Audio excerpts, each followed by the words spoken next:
নমস্কার বন্ধুরা, পলি কিচেন রুমে সবাইকে স্বাগত। আশা করি আপনারা ভালো আছেন আর আমিও আপনাদের আশীর্বাদে মোটামুটি ভালোই আছি। তো আজকের একটা রেসিপি নিয়ে আসছি বন্ধুরা। আজকের রেসিপিটা হবে আপেল পিঠার রেসিপি। তো আমার এই রেসিপিটি দেখে যদি ভালো লাগে থাকে তাহলে চ্যানেলটি সাবস্ক্রাইব করে পাশে থাকবেন। তাহলে চলুন দেখে নেওয়া যাক রেসিপি।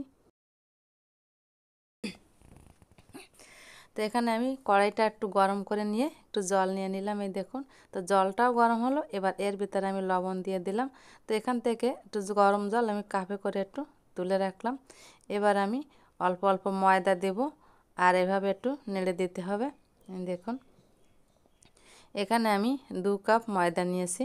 তো আমি একবারে কিন্তু ময়দাগুলো দেব না বন্ধুরা, একবারে দিলে ভালো হবে না, দলা পেকে যেতে পারে। তো এভাবে আমি অল্প অল্প ময়দা দিয়ে একটা ডো বানিয়ে নিব।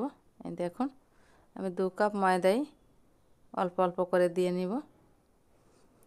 তো এটাকে একটু ঠান্ডা করে, খুব বেশি ঠান্ডা করা যাবে না, একটু ঠান্ডা করে এটাকে হাত দিয়ে মেখে একটা ডো বানিয়ে নিতে হবে। তো মাখাটা কিন্তু 5 থেকে 7 মিনিটের মতন আমি মেখে নিয়েছি। আর এদিকে আমি নিয়েছি গুড়, দেখুন খেজুরের গুড় নিয়েছি। আর এখানে আছে নারকেল কোড়া।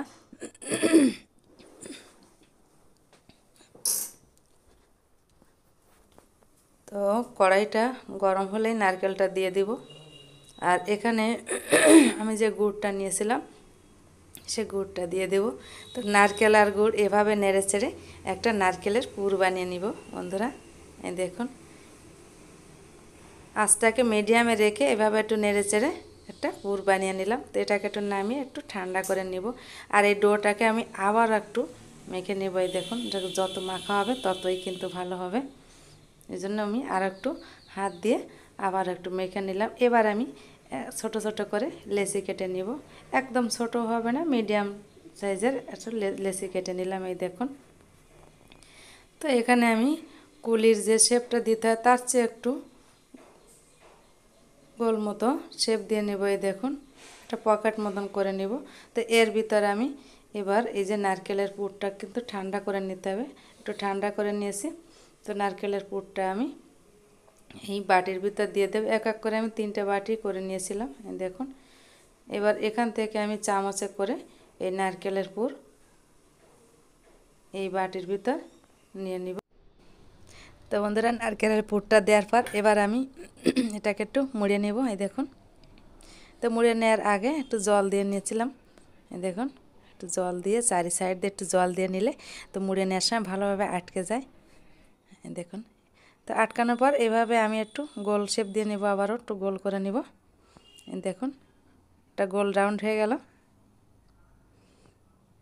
এবারে আমি একটা আঙুলের সাহায্যে এই দেখুন একটু ডিজাইন করে নিলাম, আপেল ঠিক যেমন হয়। তো এক এক করে আমি এভাবে আপেলগুলো বানিয়ে নেব। এই দেখুন সাইড দিয়ে কিন্তু অবশ্যই একটু জল দিতে হবে বন্ধুরা, তাহলে ভালোভাবে আটকে যাবে। আর এভাবে একটু মুড়ে দিতে হবে।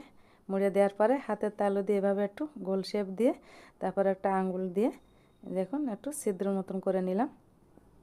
তো এক এক করে আমার সবগুলোই করে নেওয়া হয়েছে। আর এখানে কিছুটা লবঙ্গ নিয়েছিলাম, তো লবঙ্গ দিয়ে আপেলের এই যে বোটাটা হয় সেটা আমি বানিয়ে নেব। এই দেখুন হাতে গড়া আপেল কেমন হয়েছে অবশ্যই কিন্তু কমেন্টে বলবেন বন্ধুরা, আমার হাতে গড়া আপেল পিঠা। তো এক এক করে আমি সবটাই আমি লবঙ্গগুলো দিয়ে দিলাম। এবার আমি কালার করে নিব। তো কিছুটা কালার করে নিয়েছিলাম, এখানে আমি রেড ফুড কালার নিয়েছি। দেখুন তো একটা তুলির সাহায্যে আমি এভাবে একটু অল্প অল্প নিয়ে একটু কালার করে নেব। আর এখান থেকে একটু আপেলের উপর থেকে যেমন হয় ওরকম আমি একটু ডিজাইন করে দেবো। এই দেখুন ঠিক আপেলের মতো ডিজাইন। দেখুন এই যে হয়ে গেল। এভাবে করে আমি সবগুলো আপেল এরকম ডিজাইন বানিয়ে নিব। দেখুন তো আগে কয়েকটা বানিয়ে নিয়েছিলাম, তো সবগুলো তো দেখানো সম্ভব না, তা আমি দুটোই আপনাদের দেখালাম। এই দেখুন কত সুন্দর লাগছে কিন্তু আপেলগুলোকে বন্ধুরা, অবশ্যই কিন্তু কমেন্টে জানাবেন কেমন হয়েছে আমার আপেলগুলো।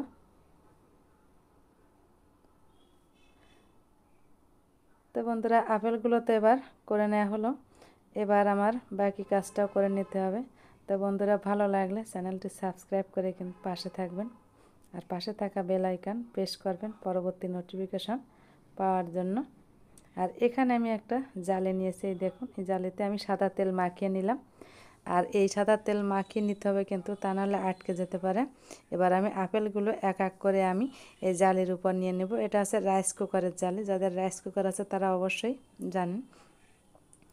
এই জালিগুলো সাধারণত ভালো হয় যে কোনো কিছু ভাপাতে। দেখুন, রাইস কুকারের একটা পট নিয়ে নিলাম। এবার আমি এই পাত্রটা একটু জল নিয়ে, জলটাও ভালোভাবে ফুটে উঠেছে দেখুন। এবার এই ফুটন্ত জলের উপর আমি এই জালিটা দিয়ে দিলাম। তো দিয়ে এটাকে আমি একটু ঢেকে মিনিমাম 10 মিনিটের মতন এটাকে আমি ঢেকে রাখবো। তো 10 মিনিট পর ফিরে আসলাম, ঢাকনাটাও তুলে নিলাম। দেখুন কত সুন্দর হয়েছে, আপেলগুলো ফুলেও কিন্তু অনেকটা বড় হয়েছে বন্ধুরা, দেখুন। তো এবার আমি ঢাকনাটা তো তুলে নিলাম। এবার এটাকে একটু ঠান্ডা করে আমি একটা থালায় তুলে নিলাম। তো আপেলগুলোকে আমি এক এক করে কেটেও, একটা আপেল আপনাদের কেটে দেখাবো যে ভিতরটা কেমন হয়েছে। তো প্লিজ প্লিজ বন্ধুরা, ভিডিওটি ভালো লাগলে লাইক কমেন্ট শেয়ার করবেন আর ভালো থাকবেন। দেখুন বন্ধুরা, এবার আমি আপেলগুলোকে কেটে নেব। একটা আপেলের আমি মাঝখান থেকে একটু কেটে নেব। তো আপেলের ভিতরটা দেখুন কত সুন্দর হয়েছে, খেতেও কিন্তু দুর্দান্ত স্বাদ হয়। তো ভালো থাকবেন, সুস্থ থাকবেন, দেখা হবে অন্য কোনো নতুন ভিডিওয়। নমস্কার।